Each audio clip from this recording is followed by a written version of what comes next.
Morning. विषय हिंदी, कक्षा 10, गद्य 10, जीने की कला। मौलाना अबुल कलाम अर्थात आज़ाद जी उनका उपनाम था। जीने की कला के लेखक। प्रकार निबंध। अब बच्चों थोड़ा सा लेखक का परिचय जाने माने शिक्षाविद चिंतक मौलाना अबुल कलाम आज़ाद स्वतंत्र भारत के प्रथम शिक्षा मंत्री थे। वे प्रखर विद्वान एवं अरबी फारसी के ज्ञाता थे। साहित्य के क्षेत्र में आप ललित और चिंतनात्मक निबंध लेखक के रूप में जाने जाते हैं। आपकी दृष्टि से मनुष्य सर्वश्रेष्ठ प्राणी है, जिसे अन्य सजीवों से अलग तरह से रहना चाहिए। हमने एक भजन सुना है बच्चों, आपने भी यह पंक्तियां सुनी होंगी। मनुष्य जन्म अनमोल रे, माटी में मत रोल रे, अब तो मिला है फिर न मिलेगा, कभी नहीं कभी नहीं कभी नहीं रे। तो इस प्रकार ये जो पंक्तियां हमने सुनी, इसी प्रकार का हमारा आज का गद्य है, गद्य 10, जीने की कला। अब इसे हम समझें। पाठ का सार जो है वो हमें यह कहता है कि जीवन जो है वो बहुत ही महत्वपूर्ण है।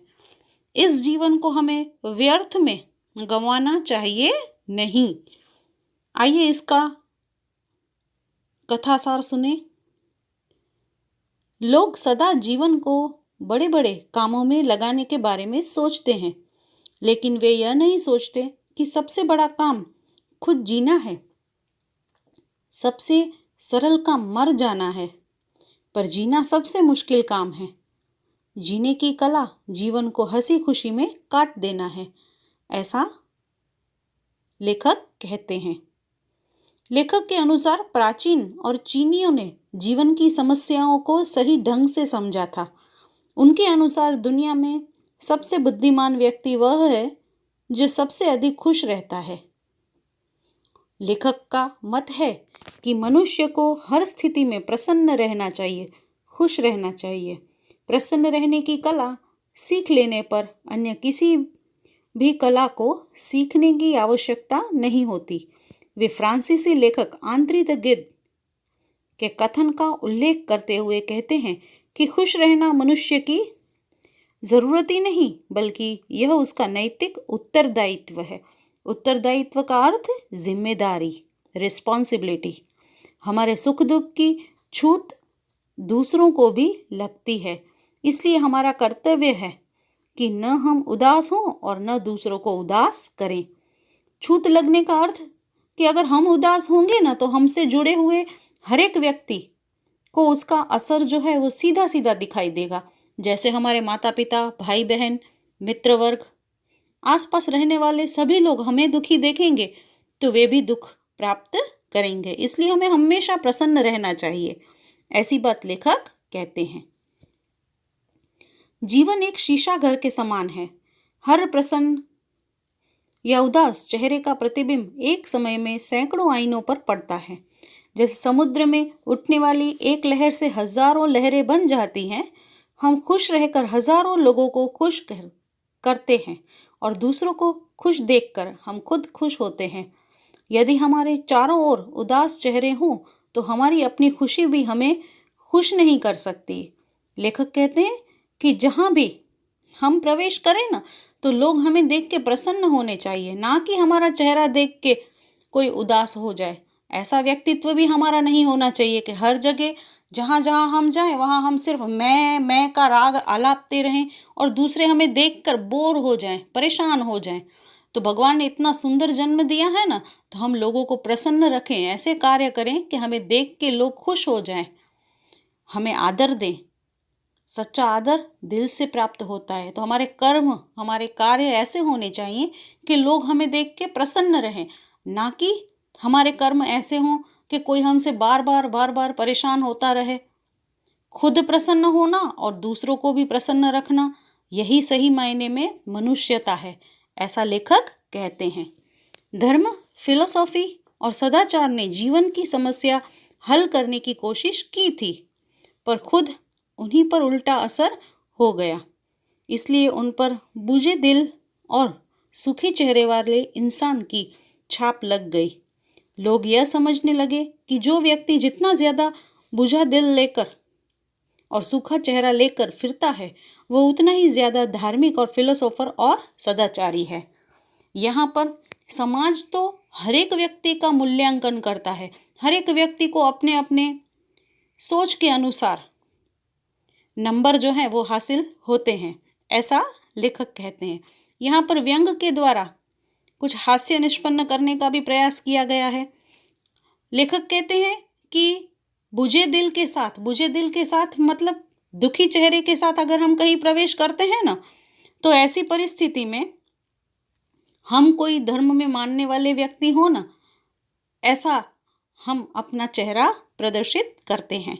तो ऐसा व्यक्तित्व नहीं होना चाहिए कि हमें देख के ही लोग जो हैं हमें कैसा समझे, धार्मिक समझने लगे कि हाँ, धार्मिक होने की फिलॉसफी यही कहती है कि इंसान का चेहरा कैसा होना चाहिए, सूखा होना चाहिए, बुझा होना चाहिए, मतलब आप अपसेट दिखें, ऐसा लेखक कहते हैं।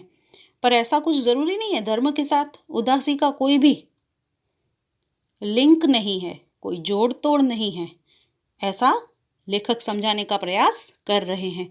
धर्म के मार्ग पर चलने वाला व्यक्ति जो है वो हमेशा उदास रहे, ऐसा ज़रूरी नहीं है।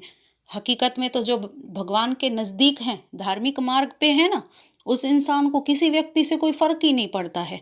उसे फ़र्क पड़ता है सिर्फ अपने ईश्वर से। उसे कहीं भी कोई भी प्रमाण देने की आवश्यकता नहीं होती है, क्योंकि उसका ईश्वर जो है ना वो सब कुछ जानता है। बच्चों, आपने सुना होगा कि नीचे वाला जो है ना वो कर्म करता है, कभी कभी उससे गलती हो जाती है, परंतु ऊपर वाला जो है ना वो 24 आवर्स ऑनलाइन है। ऑनलाइन आपकी भाषा, वो हमेशा कार्यान्वित होते हैं भगवान जी।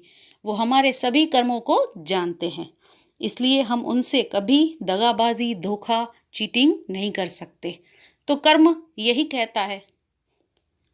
आगे देखें, जहाँ सूर्य का चमकता हुआ मस्तक, हंसता हुआ चंद्रमा, झिलमिलाते हुए तारे, वृक्षों की हरियाली, पक्षियों का कलरव, बहते पानी की तरंगे तथा खिलते हुए फूलों की शोभा बिखरी हो, वहाँ बुझे हुए दिल और सूखे हुए चेहरों के साथ कोई भी व्यक्ति स्थान नहीं पा सकता। ये सारी वस्तुएं मनुष्य को प्रसन्नता प्रदान करने के साधन हैं। भगवान जी कहते हैं कि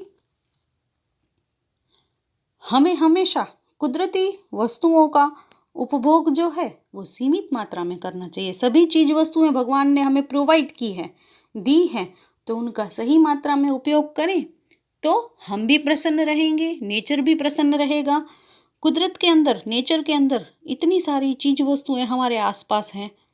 सृष्टि जो है, दुनिया जो है वो कितनी सुंदर है, ब्यूटीफुल दुनिया भगवान ने हमारे लिए क्रिएट की है। तो इतनी सुंदर दुनिया का हम आनंद क्यों नहीं लेते? हमेशा अपना सूखा चेहरा लेकर, अपसेट चेहरा लेकर हम किसी के सामने जाएंगे तो सामने वाला व्यक्ति भी हमसे उदासी ही प्राप्त करेगा। सच्चा मनुष्य वही है कि अपनी उदासी को, अपने दुखों को सुख में कन्वर्ट करके सामने वाले व्यक्ति को भी प्रसन्नता दें, ऐसा लेखक कहते हैं। तो मनुष्य को हमेशा प्रसन्न रहना चाहिए, खुश रहना चाहिए, ऐसी बात जो है वो यहाँ पे प्रदान की है। जीने की कला, आर्ट ऑफ लिविंग, उसी को कहते हैं कि जो व्यक्ति अपने दुखों को भूलकर दूसरों को प्रसन्नता दें, वही सच्चे मायने में प्रसन्न व्यक्ति है।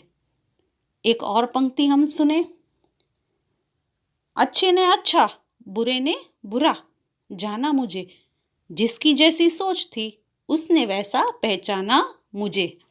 इस पंक्तियों को हम यहाँ इसीलिए बोल रहे हैं, समझा रहे हैं, समझ रहे हैं कि किसी और व्यक्ति के निजी सोच की वजह से हम अपना व्यक्तित्व जो है वो कभी भी खराब नहीं कर सकते।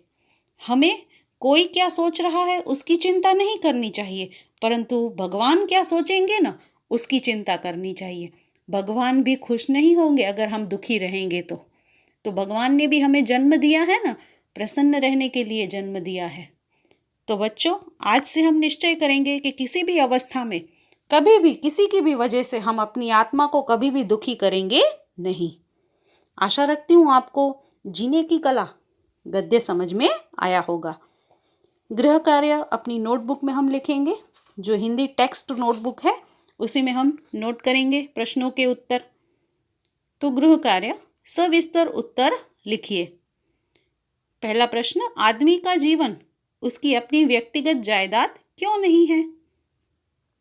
दूसरा प्रश्न, हम बुझे हुए दिल और सूखे हुए चेहरे के साथ कहाँ स्थान नहीं प्राप्त कर सकते? आशा रखती हूँ कि जीने की कला गद्य आपको समझ में आया होगा। नए गद्य या तो पद्य के साथ हम फिर से नए वीडियो में मिलेंगे। Thank you.